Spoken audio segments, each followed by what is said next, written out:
Hi friends, welcome to Rani's kitchen. నేను మీ రాణి.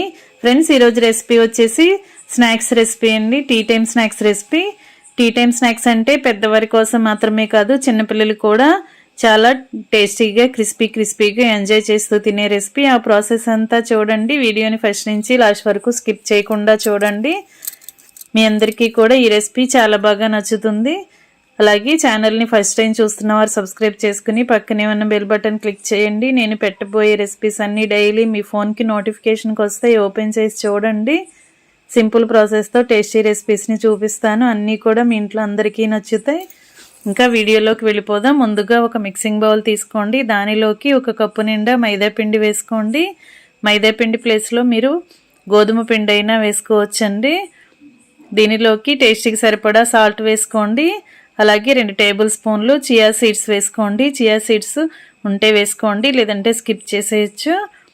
అలాగే 1 పావు టీ స్పూన్ వాము వేసుకుని 2-3 టేబుల్ స్పూన్లు ఆయిల్ వేసుకోండి. ఆయిల్ ప్లేస్లో బటర్ కానీ వెన్న కానీ వేసుకోవచ్చు. ఇప్పుడు మనం వేసిన ఇంగ్రీడియంట్స్ అన్నీ పిండికి బాగా పట్టిద్దాం. ఇలా పిండిని చేత్తో వేళ్ళతో రఫ్ చేస్తూ కలిపినట్లయితే మనం వేసిన ఆయిల్ అంతా కూడా పిండికి బాగా పడుతుంది. ఇప్పుడు కొంచెంగా వాటర్ని యాడ్ చేసుకుంటూ పిండిని పూరీ పిండిలాగా కలపండి. ఈ విధంగా కలుపుకోండి. దీనికి మూత పెట్టుకుని 1 అరగంట పాటు నానబెట్టండి. నానిన తర్వాత చూద్దాం. ఈ లోపుగా మనం ఒక బౌల్ తీసుకుని దానిలోకి 1 టేబుల్ స్పూన్ మైదా పిండి, 1 టేబుల్ స్పూన్ మొక్కజొన్న పిండి వేసుకోండి. కార్న్ఫ్లోర్ ఉంటుంది కదా, అది వేసుకోండి. అలాగే దానిలోకి 1 టేబుల్ స్పూన్ ఆయిల్ని వేసుకుని ఆయిల్ అంతా కూడా పిండిలో కలిసేంత వరకు స్పూన్తో బాగా కలపండి. ఈ విధంగా బాగా కలపండి. ఇప్పుడు 1 టేబుల్ స్పూన్ నెయ్యి కూడా వేసుకుని నెయ్యిని ఆయిల్ని పిండిలో కలిసేంత వరకు బాగా కలుపుదాం. ఇదంతా కూడా పిండిలో కలిసి పిండి అంతా కూడా లిక్విడ్ లాగా ఇలా పలుచగా లిక్విడ్ లాగా రావాలండి. ఈ విధంగా కలపండి.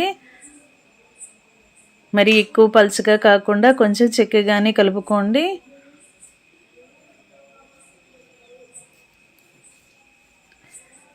ఈ విధంగా కలుపుకున్న తర్వాత గిన్నెను పక్కన పెట్టుకోండి.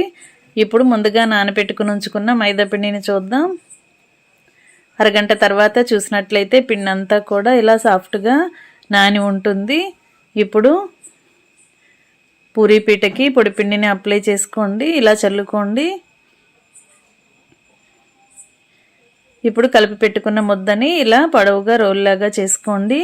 ఇలా చేసుకున్నట్లయితే మనం చిన్న ముద్దలుగా సపరేట్ చేసుకోవటానికి ఈజీ అవుతుంది. ఈ విధంగా కట్ చేసుకోండి.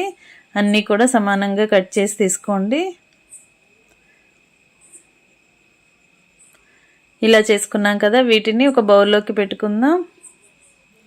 ఫ్రెండ్స్, ఛానల్ని ఫస్ట్ టైం చూస్తున్న వారు సబ్స్క్రైబ్ చేసుకుని పక్కనే ఉన్న బెల్ బటన్ క్లిక్ చేయటం మాత్రం మర్చిపోకండి.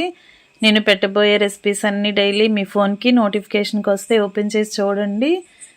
ఈ విధంగా పిండి అంతా కూడా సపరేట్ చేసుకుని చిన్న బాల్స్ లాగా చేసుకుని బౌల్లోకి వేసుకున్నాం కదా. ఇప్పుడు పూరీ పీటకి పొడి పిండిని అప్లై చేసి ఇలా పూరీని చేసుకోండి. ఇలా పలుచగా రోల్ చేసుకోండి. ఇలా చేసుకున్న తర్వాత ఒక ప్లేట్కి పొడిపిండిని చల్లుకుని దానిలోకి ఇలా చేసి పెట్టుకున్న పూరీని వేసుకుందాం. దీనిపైన మరలా పొడిపిండిని అప్లై చేసుకుని పక్కన పెట్టుకోండి. మరొక చపాతీని చేద్దాం.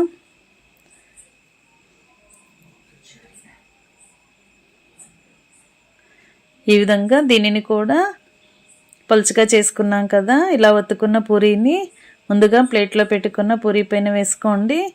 ఈ విధంగా పొడిపిండిని చల్లుకుని వేరొక పూరీని పెట్టుకున్నట్లయితే పూరీలన్నీ కూడా అంటుకుపోకుండా విడివిడిగా వస్తాయి. మనం ఓపెన్ చేసినప్పుడు ఓపెన్ చేసుకోవటానికి ఈజీగా వస్తాయి. ఇప్పుడు మొత్తం పూరీలన్నీ చేసుకోవటం కంప్లీట్ అయిన తర్వాత మనం ముందుగా రెడీ చేసి పెట్టుకున్న లిక్విడ్ని పూరీ పైన 1 స్పూన్ వేసుకుని ఇలా బ్రష్తో కానీ చేత్తో కానీ పూరీ మొత్తానికి అప్లై చేసుకోండి. ఇప్పుడు దీనిపైన పొడిపిండిని చల్లుకుందాం. ముందుగా మనం చేసి పెట్టుకున్న పూరీని ఇప్పుడు పిండి పైన వేసుకోండి. ఇలా వేసుకుని మొత్తం ఈ రెండు కూడా సమానంగా అయ్యేలా సెట్ చేసుకుని మరలా దానిపైన లిక్విడ్ని ఇలా అప్లై చేసుకుని మరలా పొడిపిండిని చల్లుకోండి. ఈ విధంగా 2 కానీ 3 కానీ పూరీలని ఇదే విధంగా చేసుకోండి. ఇప్పుడు ఒక గ్లాస్ కానీ బౌల్ కానీ తీసుకుని అంచుని ఇలా సన్నగా ఉన్న అంచున్న బౌల్ని తీసుకోండి. దానితో నేను చూపించిన విధంగా కట్ చేసుకోండి. నేను ఇలా కట్ చేసి చూపిస్తున్నాను కదా, మీరు ఏ షేప్లో అయినా కట్ చేసుకోవచ్చు. ఈ విధంగా చేసుకుని ప్లేట్లోకి పెట్టుకుందాం. ఇదే విధంగా మిగిలిన వాటిని కూడా కట్ చేసి తీసుకోండి. ఫ్రెండ్స్, ఈ స్నాక్స్ అనేవి చాలా క్రిస్పీగా టేస్టీగా ఉంటాయండి. మీ అందరికీ కూడా ఈ రెసిపీ బాగా నచ్చుతుంది. పిల్లలు పెద్దవాళ్ళు అందరూ కూడా ఎంజాయ్ చేస్తూ తినే రెసిపీ. ఖచ్చితంగా మీరు కూడా కుక్ చేయండి.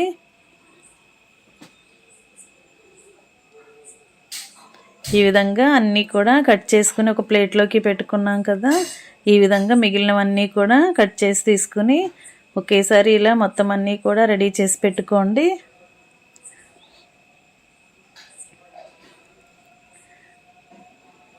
ఇప్పుడు డీప్ ఫ్రైకి సరిపడా ఆయిల్ పోసుకుని కళాయిని స్టవ్ మీద పెట్టుకుని ఆయిల్ కాగించండి.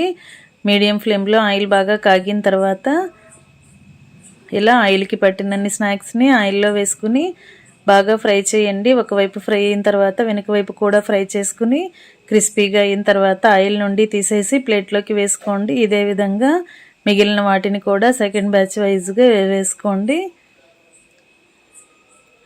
బ్యాచెస్ వైజ్గా ఇలా కళాయికి పట్టినన్ని వేసుకుని ఒకవైపు ఫ్రై అయిన తర్వాత వెనక వైపు కూడా ఫ్రై చేసుకోండి. ఇదే విధంగా మిగిలినవన్నీ కూడా ఫ్రై చేసుకుని ఆయిల్ నుండి తీసేయండి. స్టవ్ ఆఫ్ చేసుకుని ఇవన్నీ కూడా ఆయిల్ అంతా కిందకు వచ్చిన తర్వాత ప్లేట్లోకి వేసుకుందాం. ఇంకా రెడీ అయిపోయాయండి టీ టైమ్ స్నాక్స్ రెసిపీ. చాలా క్రిస్పీగా టేస్టీగా చాలా బాగుంటాయి. పిల్లలకి పెద్దవాళ్ళకి అందరికీ నచ్చుతాయి. మీరు కూడా కుక్ చేసి ఫ్యామిలీకి సర్వ్ చేయండి. ఈజీ రెసిపీ కదా, చాలా క్రిస్పీగా గుల్లగా చక్కగా వస్తాయండి. మీరు కూడా కుక్ చేసి ఫ్యామిలీకి సర్వ్ చేయండి. మరొక రెసిపీతో మళ్ళీ కలుద్దాం. Thanks for watching. నేను మీ రాణి.